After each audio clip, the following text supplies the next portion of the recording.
This is CES MMA. Peaches Palazio, that's an interesting nickname. I love nicknames like that because Peaches probably can really throw down.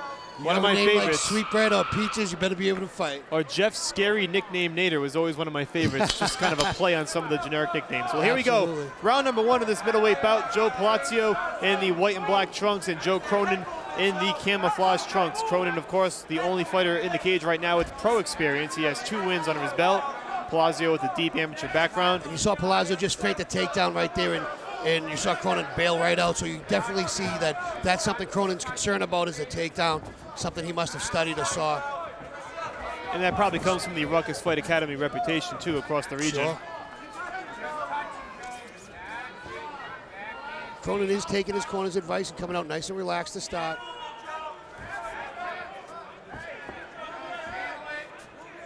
Yeah, certainly not as quick as the beginning as the debut bout, Absolutely where both fighters came out firing, trading blows. Right now you see Cronin and Palazio just kind of feeling each other out. Nice overhand right by Palazio there, and follows it up with against the cage.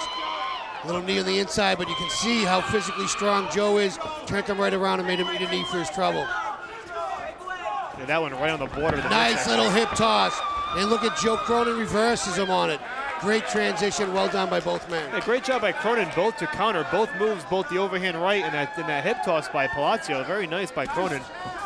Both fighters landing with jabs. Jabs there, yeah.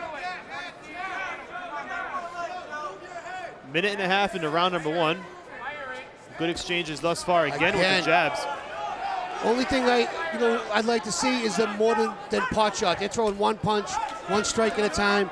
I think the first guy that puts a combination together is gonna make the most advance. There's a 1-2 that scored. That's what you like to see, combinations. Yep, right on cue from Scott Ream. Then you see 2 overhand rights. 1-2 by Cronin. Now he's putting 2 punches. Let's put 3 together and see where it brings us. And Palazio's going to have to find a way to answer. Thus far, just sort of trying to establish that jab, but you see, of course, Cronin working the combinations a little more fluently in round one. To Cronin's credit, he paid attention to what Johnson told him before the fight. Nice and easy, stay relaxed, let it come to you. And that's exactly what he's doing. He's not overextending. Nice little left hook there by Palazio. He might have hurt him a little bit with that, yeah. Palazio jumps a guillotine. I don't know how deep that is. It looks like he's got his hips in.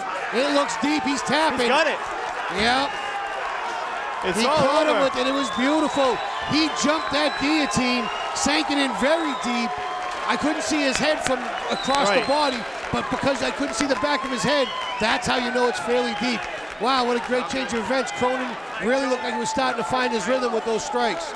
Yeah, Cronin was doing a nice job with the combinations, working the 1-2s, but Palazio snuck in with that left hand that really started it all, Scott. It was a short left hook. He countered with the right, and you saw Cronin stumble a bit, and it took us both by surprise. You knew he was hurt. That left hand, by Palazio, great call, Mike. Right in. That looping left hand caught him right in the temple. If we can get that back, it was a looping left hand, kind of thrown with a twist to it. This is where he sinks the guillotine in, jumps guard, and brings him right down. Yeah, like you said, you can't see the back of Cronin's head, so it does give you an indication of how deep it was. But you see how extended his hips are here? How you see Palazio has his legs, he's off the ground. Yeah. That means that you get Cronin supporting all his weight on his neck. And when that was just a fantastic job of finishing that guillotine. Real nice turnaround by Joe Palazio in his pro debut, showing tremendous poise, showing Look how athletic he is climbing a cage like that. Yeah, not too bad, right? Looked like Nate Andrews in October at the Dunkin' Donuts Center. Now, Palazio, of course, showing some great versatility, using the left and rights, and then showing his ground game. Now, there we go. You can see him tap. Yeah. Absolutely correct. And you saw Palazio's corner actually pointing that out for them. I got to be honest with you. I'll make a statement after we hear from We'll send it down to Bill Carpenter for the particulars. Ladies and gentlemen, the bout ends at 2 minutes, 27 seconds of round number one. Your winner by a guillotine choke submission in his pro debut, Joe Peaches Palazio.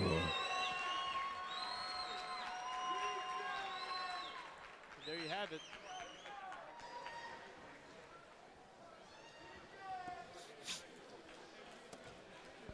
There's your loop and left hook that kind of shook him a little bit, and as it comes down, jumps that guillotine. My issue I have here is the referee.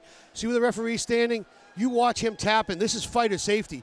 Exactly. You see Palazio look at the referee going, he's tapping. Yeah, and his The corner referee pointing out needs as well. to be in better position. He could have gone out. Anything could have happened in that. It's a referee's job. I'm not knocking Peter. I know it's an early night, but he wasn't in the greatest position in the world for that.